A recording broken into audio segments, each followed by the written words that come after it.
할렐루야. 은혜 넘치는 하루 되시기를 바랍니다. 오늘 말씀은 서원에 대한 이야기입니다. 여러분 서원 기도 해보신 적 있으십니까? 저 같은 경우는 중학교 때 은혜 받고 하나님 제 삶을 드립니다. 주의 종으로 사용하여 주시옵소서 그렇게 기도했던 기억이 있습니다. 그런데 고등학교 가서 후회가 되는 거예요. 내가 잘못했나? 다른 직장이 더 좋아 보이고 다른 직종이 더 멋있어 보였습니다.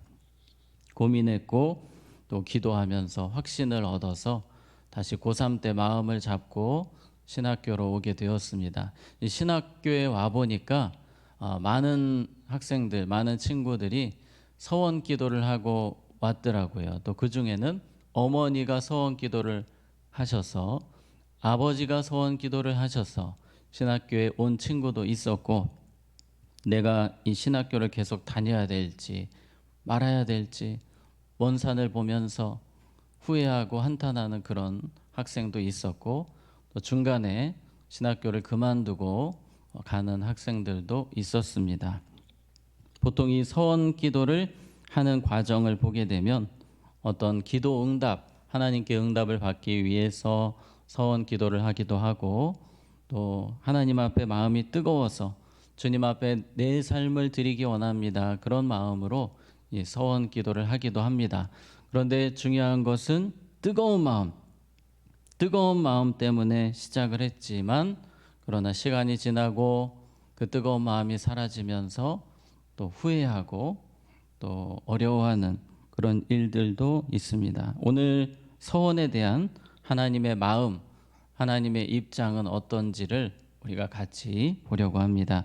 우리 2절입니다. 사람이 여호와께 서원하였거나 결심하고 서약하였으면 뭐하지 말고 깨뜨리지 말고 그가 입으로 말한 대로 다 이행할 것이니라. 서원 기도는 무조건입니다. 무조건 지켜야 된다는 원칙을 갖고 있습니다. 구약 시대에도 서원을 하고 지키지 않았던 사람들이 있었던 것 같습니다. 지금도 물론 있습니다. 자, 그렇다면 왜 이 서원을 하고 지키지 않는 것입니까? 여러 가지 이유가 있겠지만 공통 분모, 사람들이 지키지 않는 이유는 하나님을 나의 온전한 왕으로 주인으로 섬기지 않을 때에 그 서원이 가볍게 여겨지고 지키지 않게 되는 그런 경우가 있습니다. 자, 이것은 서원 기도를 떠나서 우리가 조심해야 되는 부분입니다. 우리가 하나님을 나의 왕으로 주인으로 두려운 마음으로 섬기는 것이 정말 중요합니다. 서원뿐만 아니라 주님이 주신 말씀에 대해서 가벼운 말씀이 아니라 두려운 말씀으로 지키고자 하는 그 마음 자세가 우리의 삶에 늘 있어야 될 줄로 믿습니다. 세상에는 지켜도 되고 안 지켜도 되는 그런 약속들이 있습니다. 그러나 하나님과의 관계에서는 그런 것이 아닙니다. 우리는 주님과의 관계에서 주님의 명령, 주님과의 약속 반드시 지켜야 된다는 사실을 기억하고 살아야 됩니다. 주님 오늘 말씀하신 것처럼 입으로 말한 대로 다 이행하라. 그런데 성경에 보면 그렇지 않았던 사람들 있습니다. 사울 왕이 대표적입니다. 사울 왕은 하나님 명하신 것들을 너무나 쉽게 생각합니다. 내 마음대로 해석을 합니다. 하나님 말씀에 대해서 이것은 내가 조금 그냥 내 뜻대로 내 마음대로 해도 되겠다라고 해석을 바꿔버리는 식으로 그렇게 하셨는데, 하나님은 그런 사울을 이해하지 않으셨습니다. 정말 하나님이 이해심이 많으신 분이심에도 사울 왕의 그런 모습을 용납하지 않으셨고 무섭게 처리하셨습니다. 심지어 버리셨습니다. 우리는 항상 하나님의 말씀에 대해서 더 두려워하는 마음을 회복해야 됩니다. 우리 안에는 계속 말씀에 대해서 하나님 중심적인 사고가 아니라 자기 중심적인 생각으로 말씀을 생각하고 순종하는 일들이 있기 때문입니다. 요즘 시대가 이 포스트 모더니즘이라고 하지 않습니까? 내 마음대로, 하나님을 내 마음대로 믿는 그런 시대입니다. 내 마음대로 성경을 해석하는 시대입니다. 동성애도 그런 차원 아닙니까? 내 마음대로 이거는 지켜도 되고 안 지켜도 되고라는 식으로 바꿔버리는 시대가 요즘 시대입니다. 그러나 우리는 하나님 말씀에 대한 두려움을 회복하고 하나님의 주인 되심, 왕 되심을 다시 한 번 더 붙드는 우리가 되어야 할 줄로 믿습니다. 2절에 보면 우리가 본 것처럼 무조건 지켜야 된다, 말한 대로 지켜야 된다라고 할 때에는 차라리 서원을 하지 않는 것이 낫다. 그것이 성경의 입장입니다. 서원은 조심스럽게 해야 된다. 말로 내뱉지 않는 것이 낫다. 예수님도 그런 말씀을 하셨습니다. 보통 청년 수련회 같은 데 보면은 선교사로 서원하실 분 일어나세요 하면 막 일어납니다. 청년들이 분위기 때문에 안 일어나면 안 될 것 같은 마음에 일어났다가 후회하는 청년들도 있습니다.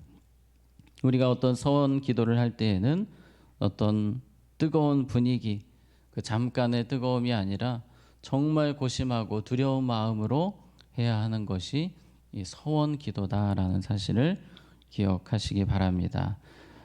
이 서원 기도에 대해서 이 분명한 원칙, 무조건 지켜야 한다라는 원칙이 있지만 하나님이 우리의 연약함을 아시기 때문에 지켜야 하지만 그래도 용납해 주시는, 안 지켜도 용납해 주시는 몇 가지가 예외 사항이 오늘 나오게 됩니다. 그 말씀이 3절입니다.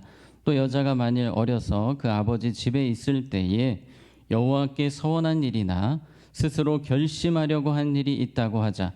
자, 예를 들어서 아버지와 사는 한 초등학생 딸이 있습니다. 이 딸이 교회 가서 은혜를 많이 받고 서원을 합니다. 하나님, 저희 집을 하나님께 드리기로 서원합니다.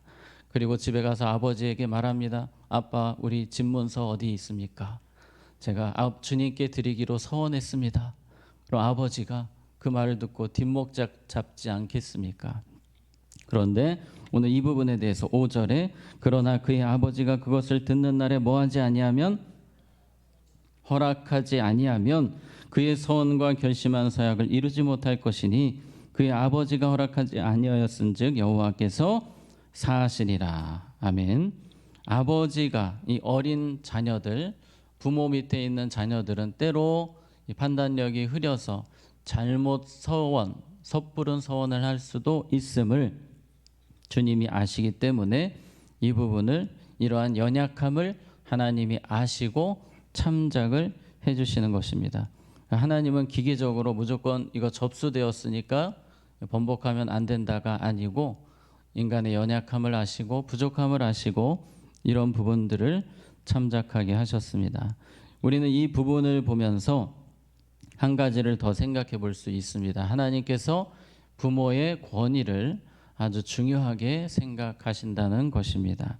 십계명에도 하나님 계명 다음이 첫 번째가 부모에 대한 계명 아닙니까?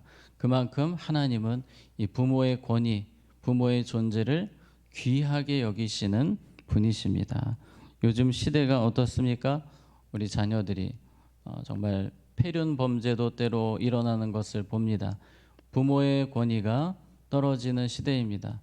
자식이 너무 상전이다 보니까 부모는 항상 뒤로 밀려 있는 것 같은 그런 시대를 우리가 살고 있습니다. 그러나 하나님의 입장은 분명합니다. 부모를 공경하라, 부모를 귀히 여기라, 부모의 말씀에 순종하라. 우리 그런 자녀 손들을 키워야 하는 것입니다. 부모를 귀하게 여기는 자녀들. 요즘은 그것이 뒤바뀌었지만 우리는 다시 바꿔야 됩니다. 부모가 정말 존중받고 귀한 분들임을 우리 자녀들이 잘 배울 수 있도록 도와주어야 합니다. 우리는 부모의 권위에 순종해야 합니다. 물론 그것이 하나님의 뜻과 위배가 된다면, 예를 들어서 제사상에 절해라, 이런 것은 문제가 있지만 그것 외에는 100% 순종함이 마땅합니다. 그것이 하나님 주신 성경적인 원리입니다. 우리 자녀들이 요즘 얼마나 합리적입니까? 요즘 MZ 세대들이 상당히 합리적이에요. 어떤 일을 하라고 할 때에 합리적이지 않으면 하기 싫어합니다. 부모 공경도 그렇습니다. 내가 공경할 게 없는데 왜 공경해야 되느냐라고 하는 그런 사람들도 있습니다. 그러나 이것은 명령입니다. 내가 그렇게 생각이 들지 않아도 하나님 주신 권위가 있기 때문에 우리는 공경하는 자가 되어야 합니다. 그것을 우리 자녀들에게 또 잘 가르쳐야 됩니다. 자, 8절에도 또 예외 사항이 또 나옵니다. 그러나 그의 남편이 그것을 듣는 날에 허락하지 아니하면 그 서원과 결심하려고 경솔하게 입술로 말한 서약은 무효가 될 것이니 여호와께서 그 여자를 사하시리라. 이 부부간에 대한 이야기입니다. 아내가 교회 가서 은혜를 받고 하나님 앞에 서원 기도를 합니다. 하나님, 이제 저의 남은 생애는 기도원에서 평생 살겠습니다. 서원을 하고 집에 가서 남편에게 이야기합니다. 여보, 안녕. 이제 여기까지입니다. 저는 이제 기도원에 가서 평생 살 겁니다. 그때 남편이 이야기합니다. 안 돼! 라고 하면 그 서원은 물을 수 있다는 겁니다. 왜 그렇습니까? 부부간의 관계 때문입니다. 하나님이 맺어주신 관계고 또 남편에 대한 하나님이 세우신 질서가 있습니다.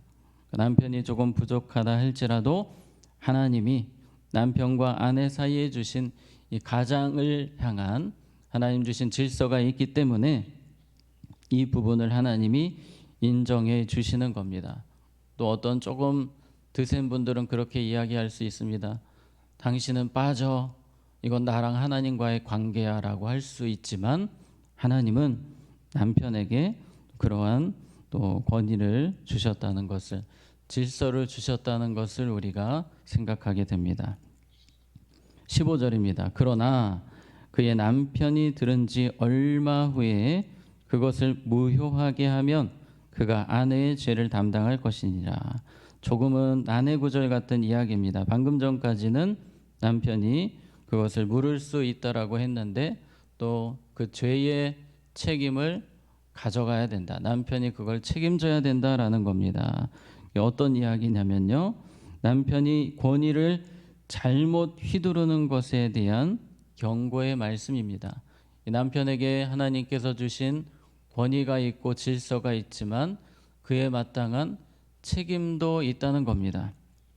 예를 들어서 아내가 정말 이 가정에 해될 것도 없고 하나님 안에서 좋은 서원을 하고 주님 앞에 좋은 서원으로 기도를 하고 이야기를 했는데 그냥 남편이 무조건 싫은 거예요. 그것이 하나님의 뜻인지 아닌지를 고민하지도 않고 그냥 남편이 그것을 싫어한다. 이것도 잘못된 것이라는 겁니다. 아무리 남편에게 주신 권위가 있다 할지라도 만약 그 남편이 어떤 교만과 욕심에 의해서 하나님이 주신 서원, 그 과정을 쉽게 생각하고 반대한다면 그것도 하나님께서 그 서원의 책임을 물으시겠다라는 겁니다. 하나님이 어떤 질서, 권위를 주실 때에는 또 그만한 책임을 안겨 주신 것입니다. 자, 말씀을 정리하겠습니다. 오늘 서원에 대해서 말씀을 드렸습니다. 제가 말씀을 준비하면서 하나님께서 참 세세하신 분이시다. 아주 세심하신 분임을 보게 됩니다. 우리의 연약함을 아시고 또 그 부분을 이해해 주시는 하나님의 모습입니다. 우리가 때로 억울한 일, 비합리적인 일이 일어나는 것을 봅니다. 하나님은 그런 일이 우리의 삶에 일어나지 않기를 원하십니다. 우리가 오늘 서원에 대한 내용을 보면서 특별히 기억해야 되는 가장 중요한 사실은 하나님은 두려우신 분이라는 겁니다. 하나님은 우리가 마음을 다해서 순종하고 하나님 말씀을 두려워하며 따르기를 원하십니다. 말씀을 가볍게 생각하는 이 시대를 우리가 살고 있지만 그러나 지켜야 되는 말씀, 무조건 순종해야 되는 말씀이라는 사실을 기억하고 말씀에 대한 두려움을 회복하고 주님의 왕되심과 주인되심을 온전히 인정하고 따르며 믿음으로 순종하며 살아가는 우리 모두가 되기를 원합니다. 기도하겠습니다. 하나님 아버지, 주님 앞에 드린 서원을 반드시 지켜야 하는 것처럼 주님과의 약속, 하나님의 말씀 더 두려운 마음으로 순종하며 살아가는 우리 모두가 되게 하여 주시옵소서. 하나님 말씀을 가볍게 여기는 시대입니다. 그러나 우리는 이러한 시대 분위기에 편승하지 않고 말씀을 사랑하고 말씀을 두려워하는 우리 가족들, 우리 교회 모든 성도들이 되게 하여 주시옵소서. 부모의 권위가 떨어져가는 시대이지만 우리 믿음의 자녀들이 부모를 공경하고 잘 섬기는 은혜가 있도록 우리 특별히 석관중학교의 다음 세대 주님께서 붙들어 주시옵소서. 예수님 이름으로 기도하옵나이다. 아멘.